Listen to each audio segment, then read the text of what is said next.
Olá, bem-vindos à Igreja no Mundo, o programa da Fundação AIS ajuda a igreja que sofre aqui na sua televisão. Eu sou o Paulo White e é sempre um privilégio saber que posso contar com a sua companhia aí desse lado durante os próximos 50 minutos. Comigo aqui em estúdio está a Catarina Martins de Betancourt, a diretora da Fundação AIS em Portugal. Olá, Catarina. Olá, Paulo, e olá também a todos os nossos telespectadores. Bible, and I still have my prison Bible. I carry it with me all the time when I travel sometimes. I'm trying to keeping it neat because when I had it in prison, I have to cut some of the paper and fold it small and hid it on my hair.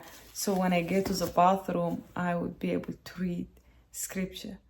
Esta mulher que acabámos de escutar chama-se Maryam Ibrahim. É cristã, nasceu no Sudão e foi condenada à morte em 2014. Já vamos conhecer em detalhe esta história. Eu digo apenas que ela viveu dias de terror na prisão, ainda por cima estava grávida, e tudo porque as autoridades consideraram que ela, por ser filha de um muçulmano, teria de ser obrigatoriamente muçulmana e por isso não poderia ter-se casado com um cristão. Mas casou e foi condenada por apostasia e só se livrou da forca porque, entretanto, aconteceu uma formidável campanha internacional de denúncia deste caso flagrante de abuso de direitos humanos. Nós vamos desenvolver esta história também porque Maryam participou agora em Roma no lançamento do relatório da Fundação AIS sobre a liberdade religiosa no mundo, tal como o arcebispo de Homs, na Síria. E antes de falarmos do testemunho de Dom Jacques Morad, importa dizer que dias antes, Catarina, o Dom Jacques Morad, recebeu um importante prémio. É verdade, Paulo. De facto, 3 dias antes do lançamento do relatório sobre a liberdade religiosa no mundo, o arcebispo de Homs recebeu então em Roma o prémio São João Paulo II, que é um prémio que é atribuído em reconhecimento da sua própria vida, do que passou e também do seu empenho na questão do diálogo interreligioso. É importante destacar a questão do reconhecimento da sua vida.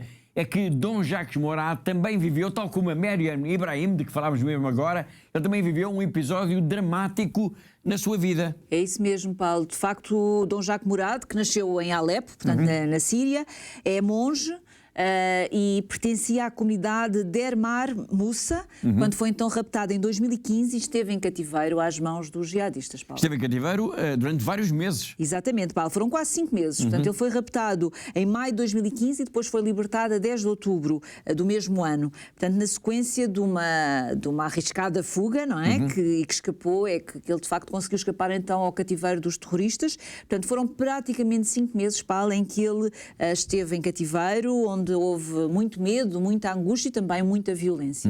E tudo isso, o tempo de cativeiro, mas também a permanente luta pelo diálogo interreligioso, o facto de ser uma voz em defesa dos cristãos, tudo isso criou como que uma aura em torno deste monge que o Papa Francisco nomeou em março de 2023 como arcebispo de Homs. É isso mesmo, Paulo. E se a palavra dele já era escutada antes, não é, de tudo isto, com atenção em todo o mundo, por tudo o que ele representa também como símbolo então deste sofrimento do povo cristão na Síria, portanto, desde que o Papa Francisco o nomeou como arcebispo de Homs, que então Dom Jacques Morad ganhou ainda mais notoriedade a nível internacional, claro. Muito bem. E essa importância levou-o a participar agora na apresentação em Roma do relatório sobre a liberdade religiosa do mundo da Fundação AIS.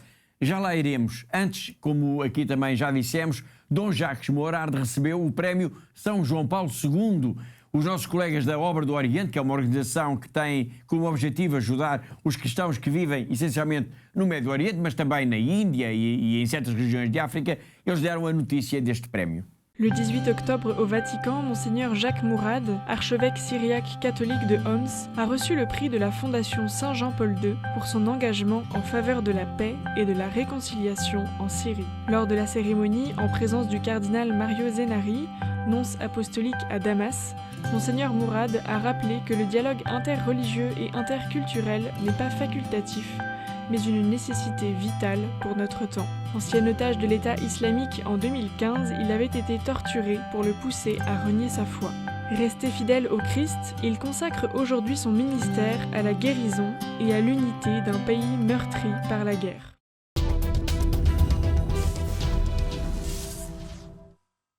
Foi a notícia do prémio atribuído ao arcebispo de Homs pelos nossos colegas franceses da Obra do Oriente.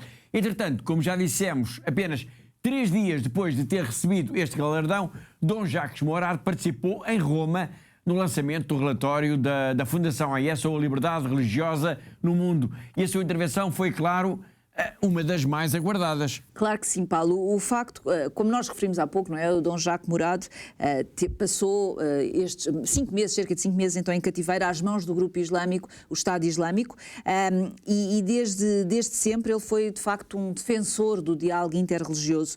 E o facto também do Papa Francisco ter nomeado como bispo, tudo isto acabou por fazer dele como monge um dos nomes mais importantes do cristianismo na Síria e mesmo no Médio Oriente, e por isso neste momento poucas pessoas têm de facto o seu prestígio, e sempre que ele fala, Paulo, sempre que dá uma entrevista ou que participa num evento como este que foi agora, de facto é normal que a sua palavra tenha de facto um eco bastante considerável.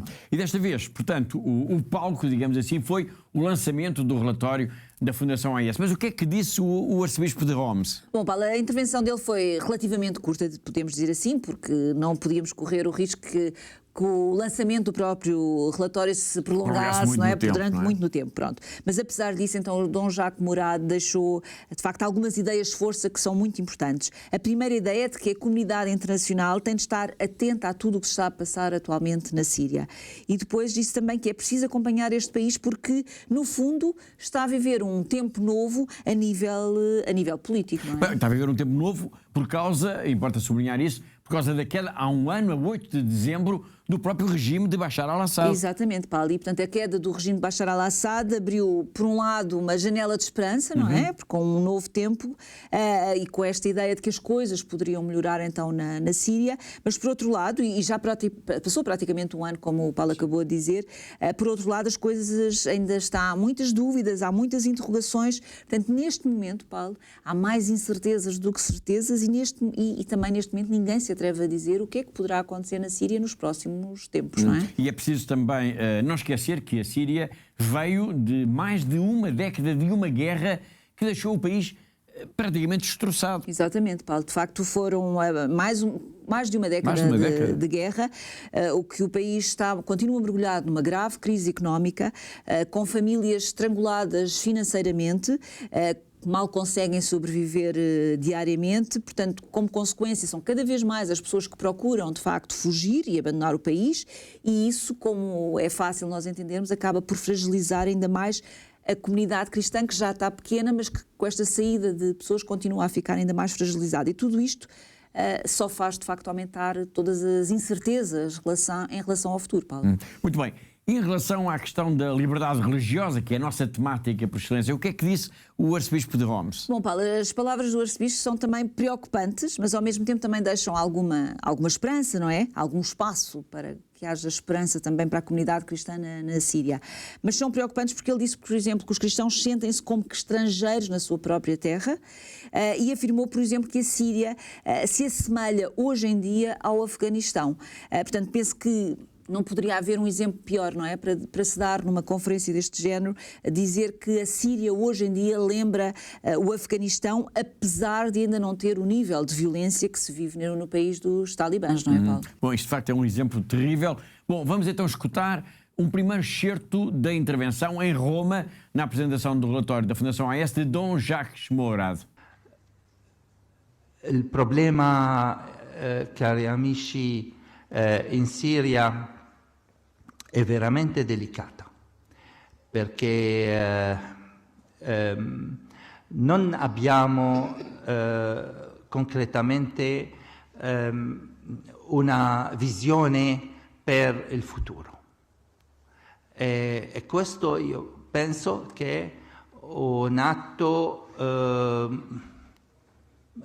che è ben studiato dalla parte dei governi e della politica internazionale.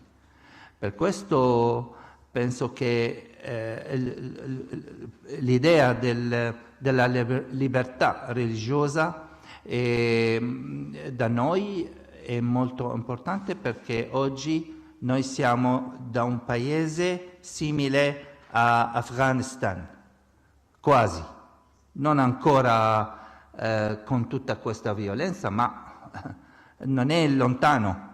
Non è solo il problema della vendetta che si tratta in Siria, ma tante altre pressioni e persecuzioni che si praticano nel nostro paese.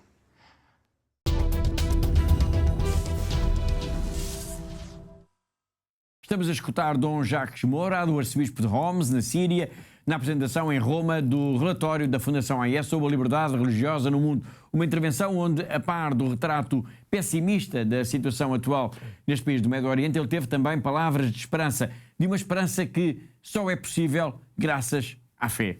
Se noi abbiamo della speranza a causa della nostra fede, non solo cristiani, anche musulmani, non perché veramente c'è una speranza, perché la speranza viene dalla fiducia. Se non abbiamo la fiducia alla comunità internazionale, al governo locale, quindi non c'è la speranza. E la realtà è così, che non abbiamo la fiducia. La nostra fiducia è solo in Dio, è in sé. Quindi per questo il popolo siriano, tutti cercano di trovare un posto dove possono trovare la sicurezza e la pace. E se questa crisi continua e che i cristiani si trovano dispersi nel mondo, vuol dire che la radice del cristianesimo, che è nel Medio Oriente, che viene del Medio Oriente, si sradica. Quindi la Chiesa non è più legata al suo radice, e questo è veramente molto importante. Se il mondo ha questa scelta, siamo veramente in una fase molto pericolosa. Per questo io ricordo quello che il Papa Francesco ha detto una volta, forse il più pericoloso del comunismo è la globalizzazione. E quindi dobbiamo svegliare e veramente fare qualcosa. Non parlo solo per la Siria, ma anche per l'Europa.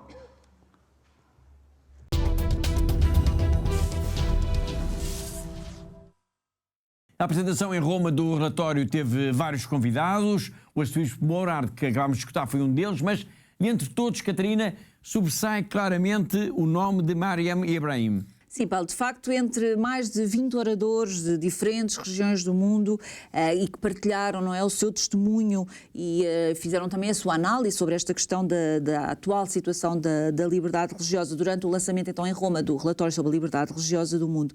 Mas, como o Paulo referiu, de facto, uma das intervenções mais comoventes, não é, foi a de Mariam Ibrahim, que é uma cristã sudanesa que foi condenada à morte em 2014, Paulo. Muito bem. Já vamos detalhar um pouco a sua história, mas importa dizer que Mariam não conseguiu viajar para Roma devido a um problema de visto de última hora e, por isso, ela enviou a sua mensagem em vídeo desde os Estados Unidos, onde reside atualmente com a sua família.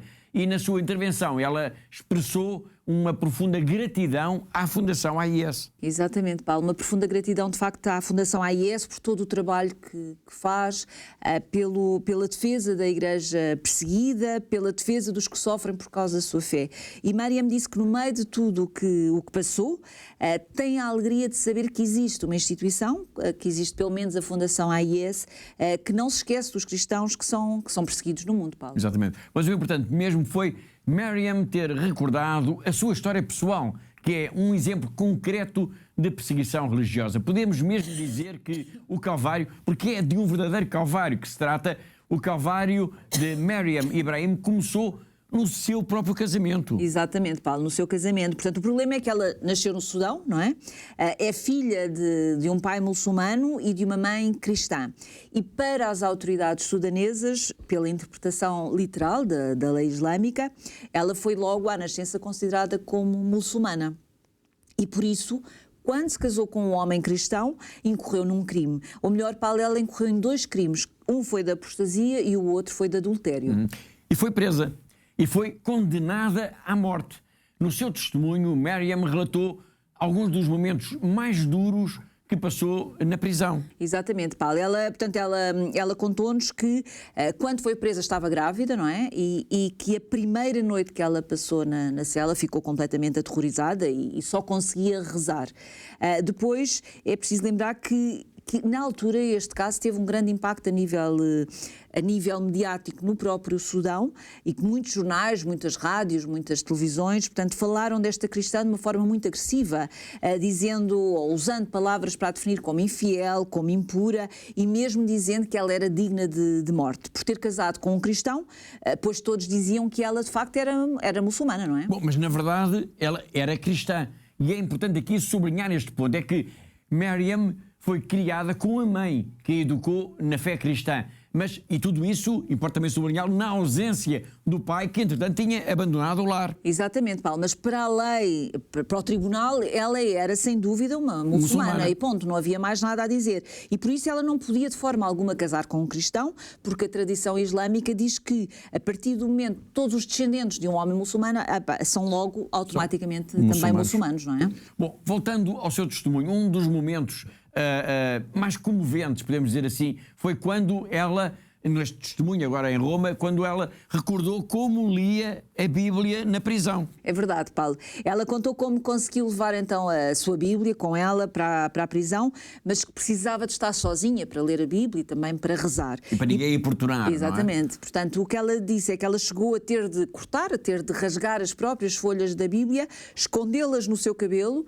para depois poder levar então para a casa de banho e poder, porque era o único sítio onde ela efetivamente tinha alguma privacidade e podia estar a ler e a rezar. Portanto, uma Bíblia, Paulo, que ela nos disse que continua a guardar consigo e que é de facto um símbolo muito poderoso da sua história de perseguição pelo facto de ser cristã, não é? Claro. Obrigado, Catarina. Vamos ver agora um pouco o testemunho então desta mulher, desta cristã, que importa recordá-lo também. Ela só conseguiu sair da prisão graças a uma formidável campanha internacional em favor da sua libertação, uma campanha que contou com a participação muito ativa também da Fundação AIS.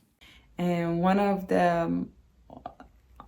thing I felt like missing is having access to God's word. So I have to go through a lot of trouble to be able to have my Bible, and I still have my prison Bible. I carry it with me all the time when I travel. Sometimes I'm trying to keeping it neat because when I had it in prison, I have to cut some of the paper and fold it small and hid it on my hair.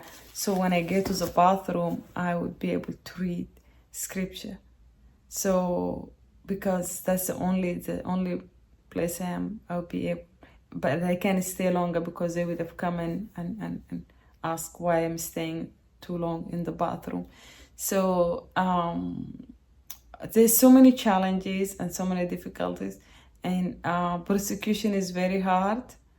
And it's unimaginable pain and suffering, but God always give us strength, and that's why when people ask how can we pray for the persecuted church, I will say pray that God will give them they find God's word when they need it, and that the Bible won't be seen as threat but as a story of the salvation for all people.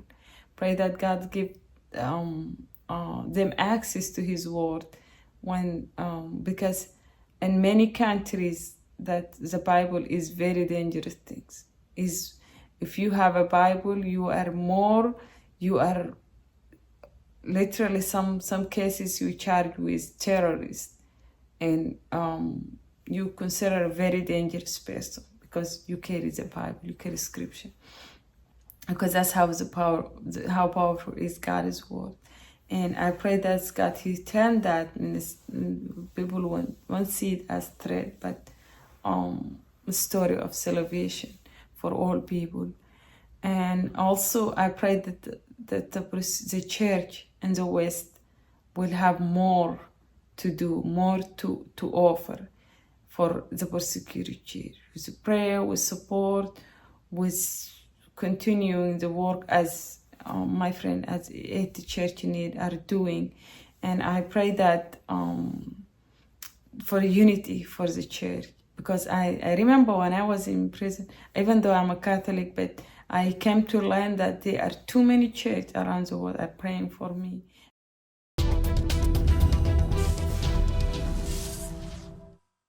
Foi Meriam Ibrahim, do Sudão, que participou com um testemunho enviado desde os Estados Unidos, onde está agora a viver, no lançamento do relatório da Fundação AIS sobre a liberdade religiosa no mundo. Esta foi uma iniciativa global da Fundação AIS, aconteceu em Roma, em Paris, em Londres, em Lisboa e em Madrid, por exemplo. E aqui ao lado, em Espanha, os nossos colegas aproveitaram a ocasião para atribuírem também o vencedor do Prémio Liberdade Religiosa, que eles já lançaram há 9 anos. E o vencedor desta vez foi Mathieu Savadogo, um catequista que tem também uma história incrível para contar, e lanço já daqui o número da semana, 700. Já vamos explicar o que é que significa este número. Para já, é a notícia de que o Mathieu Savadogo recebeu o prémio instituído, Catarina, pela Fundação AIS, pelos nossos colegas de Espanha. É verdade, Paulo. De facto, o Mathieu Savadogo foi raptado em 2018 e foi mantido em cativeiro durante 4 meses por grupos armados do Burkina Faso.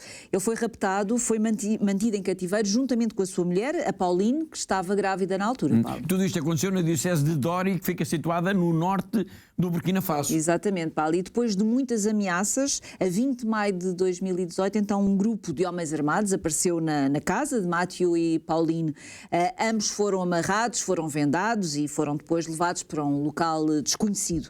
O facto de Pauline estar grávida de 5 meses, Paulo, não mereceu qualquer tipo de consideração por parte dos homens que os raptaram. Portanto, ela foi tratada de uma forma rude e também agressiva, como os terroristas tratam normalmente todas as suas vítimas, não é? E durante o tempo de cativeiro, o que é que aconteceu?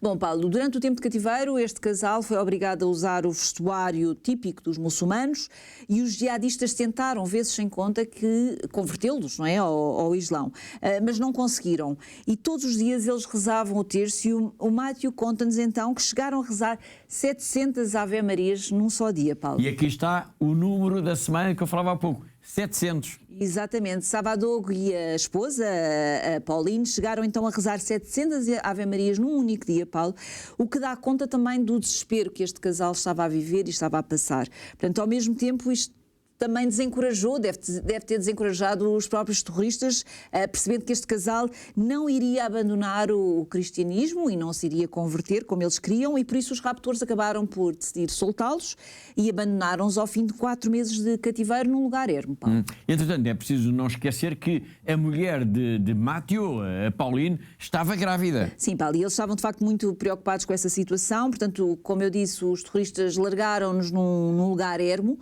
e graças à generosidade de um agricultor local que passou por acaso ali naquele sítio, levou-os até ao hospital mais próximo e aí o médico acabou por confirmar o que eles já temiam, não é? Que a criança tinha morrido durante o período do sequestro, não é?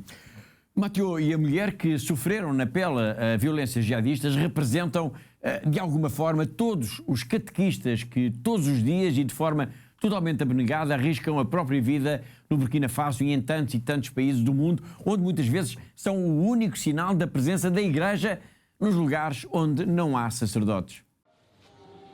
Mamiola Sawadro Mathieu. Ça, c'est un catéchisme tourné en 1999. Donc, quel est le fiat mama qui a un color molitoire? Ben de la tombe de Moha, Nanto Singuduri, un pianaton. wankatan kang mosa when le Krista masam yinga mam dawra pasam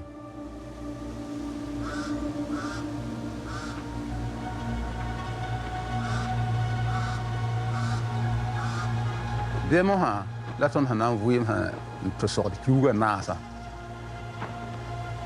balwangan ga ma hum kum sem mi kuma lan sataka am pole kale yahir mumba yemre la mo sama mitel la panan taltima am pale sakam na nga samam tiebam sakam nan ki martirin do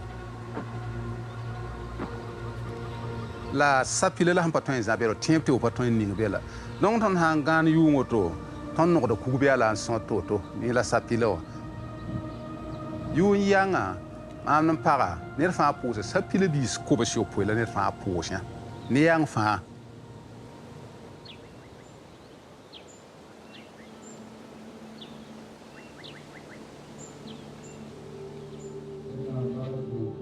on même pas te wen dire pour ça batit pas payer la pour moi a jésus ça patar mam nyoro la patar mam zilam tum da nyor fa mam ki jini nga jésus pa yi ma na miem te jésus ming la yis mam lam le bon wa be kawa te ne bon tuma pour wan ki martir ndo te ko no rata ton ton han wa tia te pulunga ton te ya no te ya toro ton nan tuya jésus ti tora wata mo hate ton de ton premier jésus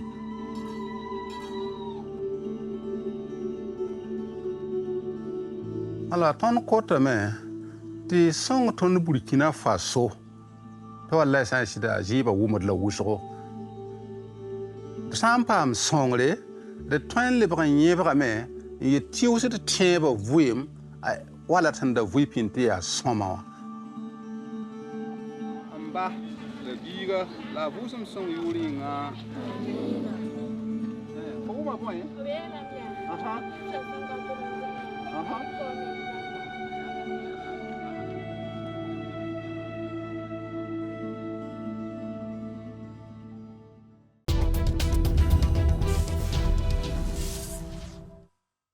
O catequista Mathieu Savadou, que acabamos de escutar, é um exemplo incrível da coragem de milhares de catequistas que nos lugares mais perigosos são um sinal da presença amorosa de Deus. Isto num mundo carregado de violência e perseguição, há sempre quem não se resigna ao mal e arregaça as mangas indo ao encontro dos que estão em maior necessidade. A Fundação AES também é isto. E assim, embalados ainda por este exemplo incrível deste catequista, que vamos encontrar no Burkina Faso, vamos agora dar um salto no globo, vamos até Macau, para irmos ao encontro do jornalista José Miguel Encarnação, o nosso correspondente nesta diocese da China. O Papa Leão XIV, no espaço de 2 meses, nomeou 2 bispos para a República Popular da China. Depois de, em agosto, ter nomeado um novo bispo e consagrado uma nova diocese no interior da China, o Santo Padre nomeou agora como bispo auxiliar da Arquidiocese de Xangai Dom Inácio Wu Jianlin. Trata-se de uma das nomeações mais importantes feitas sob o acordo assinado entre Pequim e o Vaticano para a nomeação de bispos com o consentimento de ambos os Estados. Xangai é a segunda cidade mais importante da China, depois de Pequim, a sua capital, uma vez que Xangai é a capital financeira do país. Também Xangai goza de um estatuto político de certa forma autónomo, aquilo que os chineses chamam um município com poderes alargados, e isso também se reflete na Arquidiocese de Xangai, uma vez que também ela goza de uma certa autonomia relativamente às dioceses do resto do país e também porque é muito frequentada por um maior número de fiéis e por muitos fiéis estrangeiros, nomeadamente ocidentais.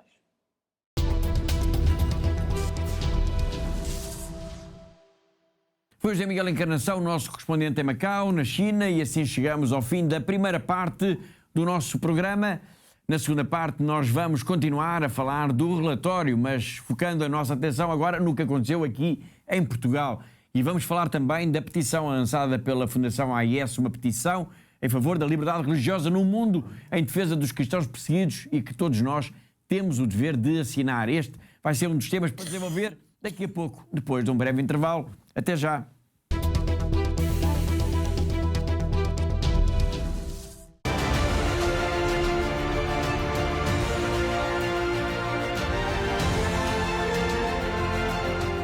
Nous leur disons merci pour ce qu'ils font déjà et nous pensons qu'ils vont continuer à nous soutenir, à soutenir nos séminaires pour la plus grande gloire de Dieu. La vocation est un mystère, la vocation vient de Dieu, c'est un projet de Dieu.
They are giving us hope and they are putting a smile in our faces.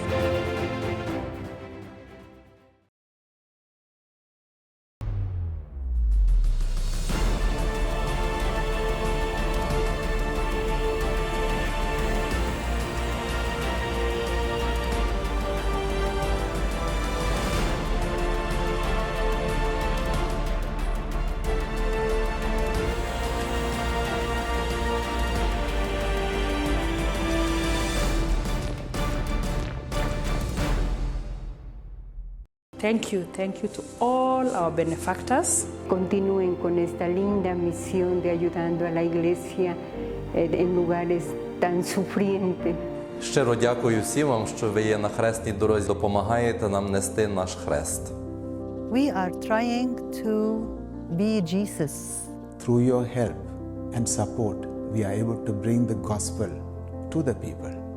Thank you so much. May God bless you. You are giving us hope and you are putting a smile in our faces. Thank you so much.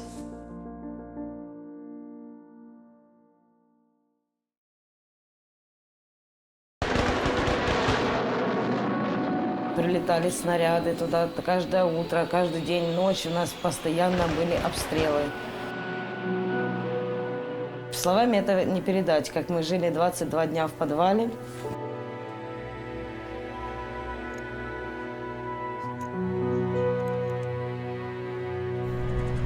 Спали на полу, ели то, что приходилось найти нам в магазине.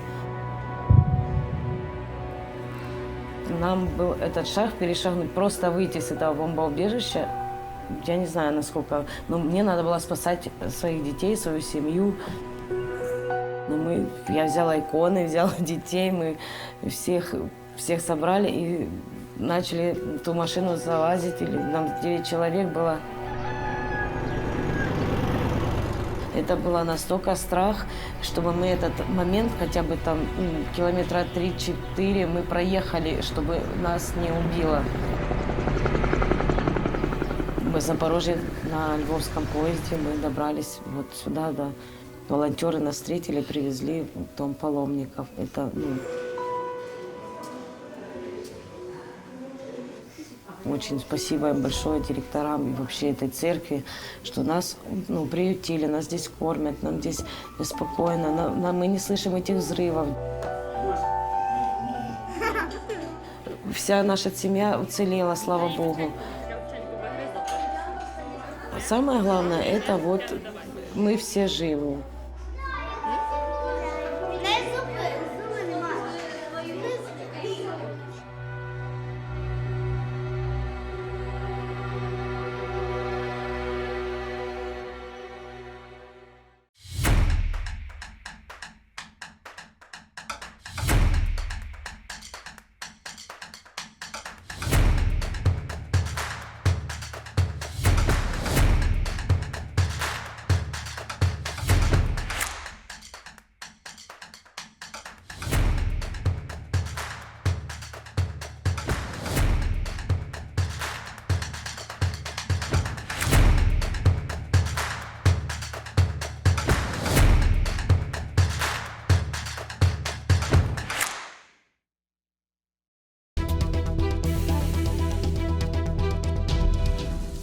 Em pleno século XXI existem pessoas comuns, pessoas como nós, mas que arriscam a vida pela sua fé.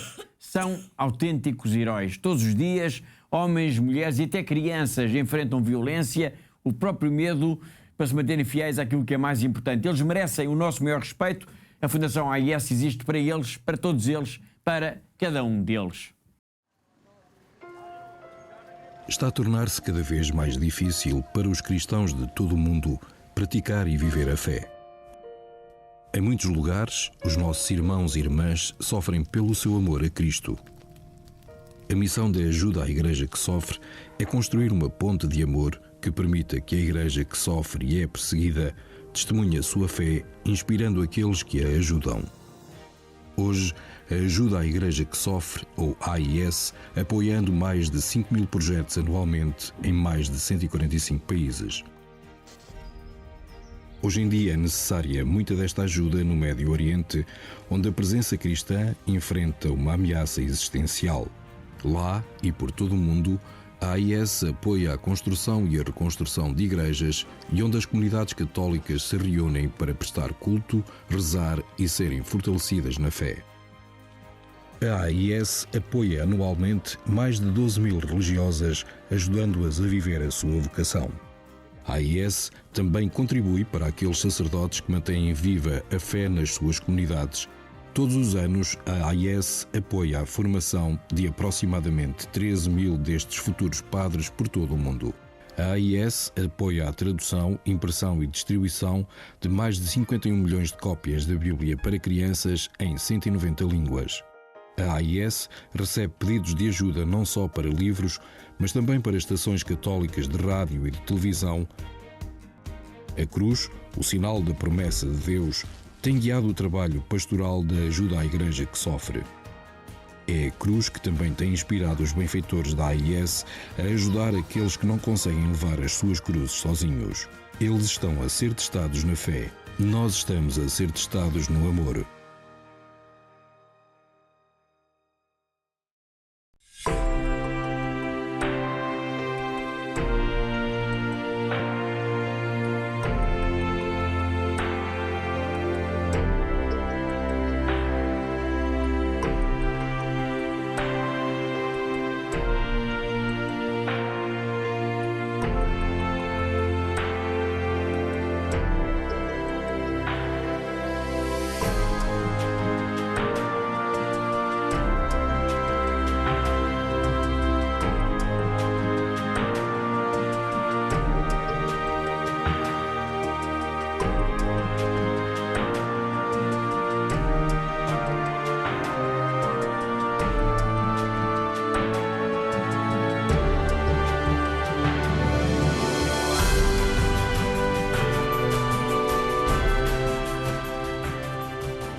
Focados ainda no relatório da Fundação AIS no passado dia 21 de outubro, vamos agora centrar a nossa atenção no que aconteceu aqui em Portugal.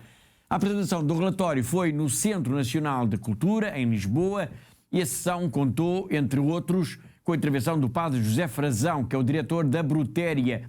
E vamos agora falar dele, porque o padre Frazão olhou para o relatório e tentou ver o que ele nos tem para dizer, para além, digamos assim, do imediatismo, dos números, dos dados, das informações que disponibiliza. E podemos mesmo dizer que, Catarina, foi um momento de reflexão. Sim, Paulo, foi um momento bastante importante de reflexão, porque o padre José Frazão acabou por nos levar a olhar para o relatório de outra forma, não é? E sublinhar o que ele, o relatório, não é? O que é que ele nos fala relativamente aos milhões de cristãos que são perseguidos e também de pessoas de outras religiões, claro. Portanto, que são pessoas concretas, são pessoas reais e que toda esta violência normalmente acontece face à indiferença do mundo. Portanto, estamos a falar de uma calamidade brutal que afeta milhões de pessoas em todo o mundo e o mundo parece, e segundo palavras do padre José Frazão, parece que é surdo e que é cego relativamente a estes factos todos, Paulo. Exatamente. Aliás, o padre Frazão até citou o Papa Francisco, que logo no início do seu pontificado visitou, por exemplo, Lampedusa. Exatamente, Paulo. E o Papa na altura perguntava o que tinha acontecido ao mundo, o que é que tinha acontecido a todos nós, porque perante aquela tragédia de mortes que estavam a acontecer no Mediterrâneo, nós tínhamos deixado de chorar, tínhamos perdido essa capacidade. Portanto, tantas pessoas a perder a vida e nós, portanto, nesta travessia, não é, no Mediterrâneo, desde a África até a Europa, e o mundo estava de facto na total indiferença face a estes factos. Exatamente. E depois há muitas outras questões que o relatório acaba também por lançar, mesmo que indiretamente. E o padre Frazão colocou-as. Num país católico como o nosso, como é que lidamos, por exemplo, com as minorias religiosas? Exatamente, e o padre Frazão explorou este tema da parte do acolhimento, não é? Somos capazes ou não somos capazes de acolher os outros de outras comunidades religiosas? Sabemos ou não cultivar esta hospitalidade face àquilo que é diferente do que nós estamos habituados? Aquilo que o relatório nos diz, Paulo, é que nos países e nas regiões onde a perseguição religiosa é mais violenta, ou é mais acentuada, digamos assim, tudo começou de alguma forma pela não capacidade de acolhimento do outro. Tópicos de facto muito, muito importantes e que merecem reflexão. Vamos ver um pouco agora da intervenção do padre José Frazão, um diretor da Brutéria e um dos protagonistas em Lisboa do lançamento do relatório da Fundação AIS sobre a liberdade religiosa no mundo. Lembro-me logo que o Papa Francisco, quando visitou Lampedusa, logo no início do pontificado, interrogava, lançava no fundo a questão o que é que aconteceu para termos deixado de chorar. Na altura era toda a problemática do cruzamento do Mediterrâneo da África, do Norte da África para a Europa e, portanto, tantas pessoas que perdiam a vida e continuam a perder. E por isso acho que um relatório como este ajuda sobretudo a tomar consciência das coisas e se calhar a sairmos da nossa bolha. Por muitas dificuldades que tenhamos como país, por muitas dificuldades que tenhamos como continente europeu, vivemos, apesar de tudo, num contexto de grande tranquilidade, diria. Temos o que precisamos, na realidade. Faltam-nos tantas coisas, mas temos talvez mais do que aquilo que precisamos. E por isso, ao nos confrontarmos com situações de tão grande insegurança, de sofrimento e de exposição da própria vida, parece-me que um dos méritos deste relatório é seguramente ajudar-nos a não estarmos curvados sobre nós mesmos, a levantarmos a cabeça e a percebermos que, de facto, o bem-estar em que vivemos, infelizmente, não é partilhado por todos. E, apesar de tudo, a liberdade que temos para exprimir a nossa fé em público, apesar de tudo, acontece sem problemas de maior.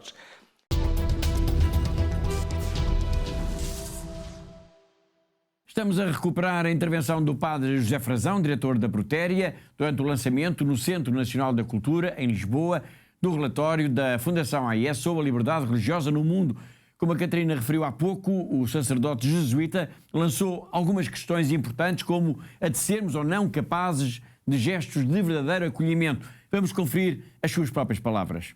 Como é que nós, trazendo toda esta, apesar de vivermos realidades muito mais tranquilas deste ponto de vista da liberdade religiosa, de pensamento e de consciência, como é que, no nosso contexto, somos capazes verdadeiramente de cultivar um pensamento, um sentimento e um conjunto de práticas de verdadeira hospitalidade? Porque também no nosso contexto nós hoje somos confrontados com o acolhimento de minorias religiosas que não são da nossa tradição. Somos um país maioritariamente católico, mas cada vez mais temos notícias de outro tipo de grupos e de comunidades que têm outra pertença religiosa. Deixamos construir mesquitas ou não deixamos construir mesquitas, por exemplo? Permitimos a burca ou não permitimos a burca? Exemplos que estão, digamos assim, no dia-a-dia das nossas notícias, mas de alguma maneira nós, ao olharmos para a realidade de tantos cristãos noutros contextos que são perseguidos ou de outras minorias religiosas, pelo menos para mim, tem como efeito, digamos assim, boomerang, como é que a nossa comunidade política e a nossa comunidade religiosa é capaz verdadeiramente de cultivar a hospitalidade do diferente, também do diferente religioso, do diferente cultural e do diferente religioso. Por isso parece-me que uma leitura honesta de um relatório como este não pode não ter como efeito uma interrogação acerca da nossa efetiva disponibilidade para acolher, e mais do que para acolher, para integrar e ajudar a integrar minorias culturais ou minorias religiosas que possam viver entre nós.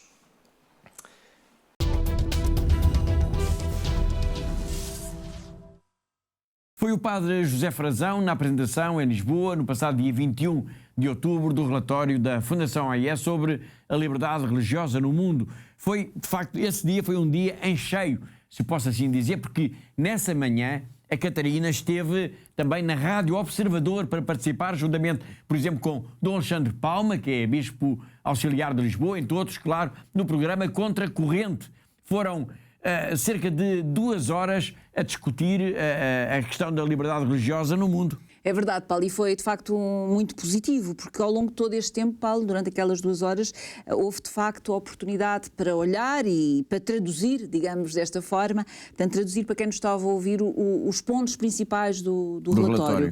Portanto, o que é que se podia ler através de todos os números que nós apresentámos, dos gráficos que estavam também presentes, o que o relatório nos diz também sobre a questão geopolítica que estamos a passar, sobre o avanço do terrorismo em África, sobre o esvaziamento do cristianismo no Médio Oriente, mas também houve tempo para falarmos, por exemplo, da chamada perseguição educada aqui no Ocidente, sobre os incidentes que em igrejas que estão a aumentar em França ou também em Espanha, e também falámos sobre a questão da intolerância religiosa que parece também estar a crescer na Europa. Portanto, Paulo, foram 2 horas muito intensas, mas muito, muito positivas. Eu gostei muito de participar no programa. Excelente, e nós gostávamos muito de o ouvir também.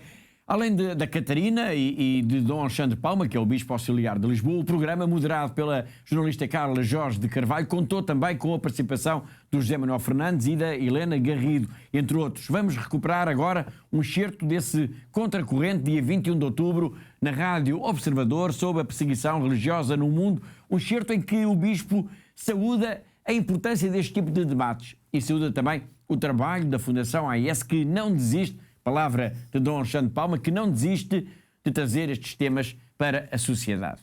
Desde logo, a importância desta conversa, deste debate. E a importância é, de alguma maneira, e aqui saúde a Fundação, porque não desiste de trazer este tema para a agenda pública, porque não é muito comum sequer se discutir este assunto na agenda pública. E, portanto, a importância disto. A importância da liberdade religiosa, como dizia o José Manuel, numa espécie de ecologia das várias liberdades. Ou seja, o que nós percebemos é que todos nós perdemos quando uma das múltiplas liberdades que fazem uma sociedade equilibrada e justa é diminuída, é afetada. E, portanto, eu não preciso de ser, no caso eu sou, como é entendido, mas eu não preciso de ser alguém de fé, alguém religioso, para que uma diminuição da liberdade religiosa me afete também a mim. Portanto, isto é um problema das sociedades e não apenas das comunidades religiosas. Portanto, há uma ecologia das liberdades, no qual a liberdade religiosa é um vetor muito importante, como dizia o José Manuel, ou seja, a maneira é uma espécie de laboratório da liberdade mais interior, de consciência, de visão de mundo, e também diria uma ecologia entre as próprias comunidades religiosas. E o relatório, neste sentido, é muito claro e muito ajustado neste aspecto, que é, sendo esta uma fundação católica, ela não trata da liberdade religiosa dos católicos, sim, mas trata da liberdade religiosa, ponto. Exatamente nesta consciência, a meu ver, muito exata, de que vivemos também numa ecologia das liberdades entre as várias comunidades religiosas, e quando uma é afetada, de alguma maneira todas as outras o são. Portanto, não há aqui uma lógica competitiva. É um paradigma que pode... Exatamente. que é novo no certo sentido, que é novo, ou que pelo menos dá uma visão mais global e mais integrada da forma como todos nós nos relacionamos com essa parte mais religiosa, espiritual, divina. O que nos dizia, no fundo, com esta digitalização do problema, é que há alguns que podem ser mais regionais, como de resto a Catarina Betancourt aqui nos dizia, ao mesmo tempo ficam mais globais, questões que são mais localizadas, por exemplo, na América Latina, outras em África, no fundo acabam por ficar todas mais semelhantes. Os problemas e os condicionamentos da liberdade religiosa são mais semelhantes e mais comuns a todos. Não sei dizer, porque isso supunha uma análise mais fina, mas de facto aquilo que aliás, os mapas mostram, aliás, só olhando para o mapa é que eu, pelo menos, ganhei consciência visual disso. Há um corredor, de alguma maneira, há um corredor de problemas na liberdade religiosa que, em certo sentido, atravessa afro-asiático, de alguma maneira, talvez da perseguição explícita. da perseguição explícita, e já explico porque esta acentuação. Há uma espécie de corredor problemático que atravessa afro-asiático, de uma maneira que vai desde o Sahel até à Coreia do Norte, com modulações diferentes, evidentemente. Aliás, algumas já foram objetivadas em vários contextos nacionais, mas visto o mapa, há de facto um corredor, uma espécie de cintura problemática neste sentido, e acho que é qualquer coisa que nós ganhamos evidência visual quando olhamos para o mapa no relatório. Acentuei a dimensão da perseguição explícita, mas gostava também de não deixar cair aquilo que o relatório cita do Papa Francisco como a perseguição educada. Provavelmente aí não é exatamente neste corredor, nesta cintura, mas tem depois outra latitude, outra longitude, onde o problema também se manifesta. Seguramente com outras modulações, mas não são menos problemas também da integração do religioso nas dinâmicas das sociedades.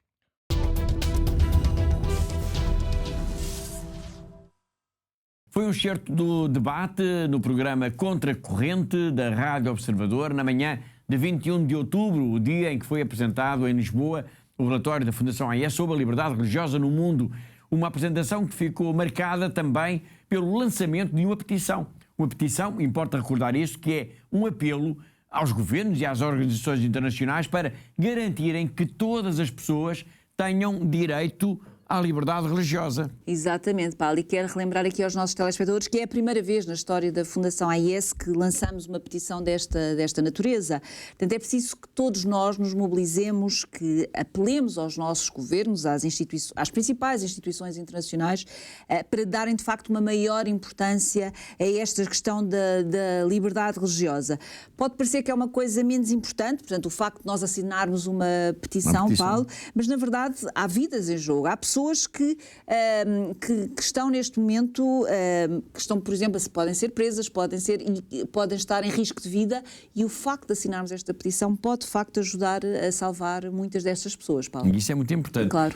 O objetivo da petição é fazer com que todas as pessoas no mundo, independentemente da sua nacionalidade, da fé que professem, do sexo, da condição económica e cultural que possam ter, todas as pessoas tenham direito à liberdade de pensamento, de consciência e de religião. Exatamente, Paulo, e é preciso, de facto, é importante nós dizemos que esta petição vai servir seguramente todos aqueles, ou muitas daquelas pessoas que estão neste momento, estão presas, que estão, por exemplo, possam estar detidas ou possam estar em risco de vida, como eu disse há pouco, mas possam ser deixadas também em paz, porque os governos por vezes cedem, Paulo, cedem quando há estas petições com muitas assinaturas, muitas vezes eles cedem de facto a estas questões mais importantes. Muito bem. E é preciso então que a petição tenha muitos nomes. E chegados aqui, há uma questão que se impõe. Como é que os nossos telespectadores podem assinar esta petição? É muito fácil, Paulo. Eu convido quem nos está a ver lá em casa para ir entrar na nossa página de internet, em fundação-aes.pt.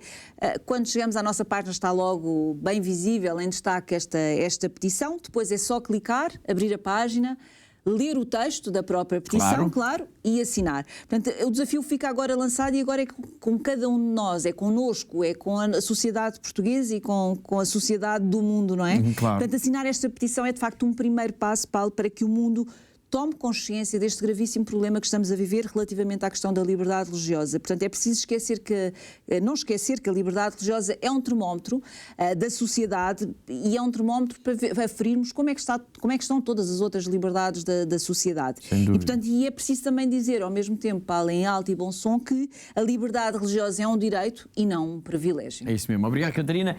A Regina Lins, que é Presidente Executiva Internacional da Fundação AES, participou no lançamento do relatório em Roma, já hoje falámos aqui disso, e gravou uma pequena mensagem em que apela precisamente à mobilização de todos para que esta petição seja um referencial na luta pela liberdade religiosa no mundo. Vamos escutar. So we're here in Rome for the official launch of the 2025 Religious Freedom and World Report from ACN, and we've been doing this for 25 years. And we're just noticing that the situation is degrading with regards to religious freedom. So we decided we want to be a stronger voice, but not just us, all men and women of goodwill. We are calling you to sign a petition that will run for 1 year until November 2026, which we will present at the end of that to the United Nations, the European Parliament, to other democratic governments, and to people who have something to say about this. But we would like anybody and everybody to sign this. It's so important. You'll find it on our international website, ACN International/petition. Please, please sign up. This is the moment to raise our voices in defense of what we say. Freedom of religion, it's not a privilege, it's a human right. Thank you.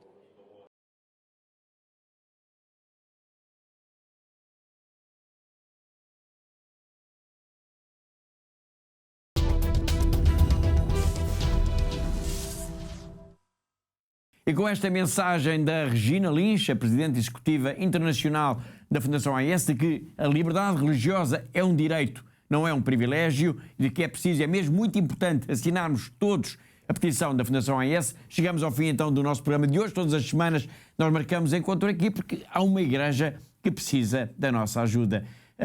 Resta-me agradecer a participação e a colaboração da Catarina e de todos aqueles que ajudaram a produzir, a editar e a levar até si este programa. Despeço-me com amizade. Até para a semana, se Deus quiser.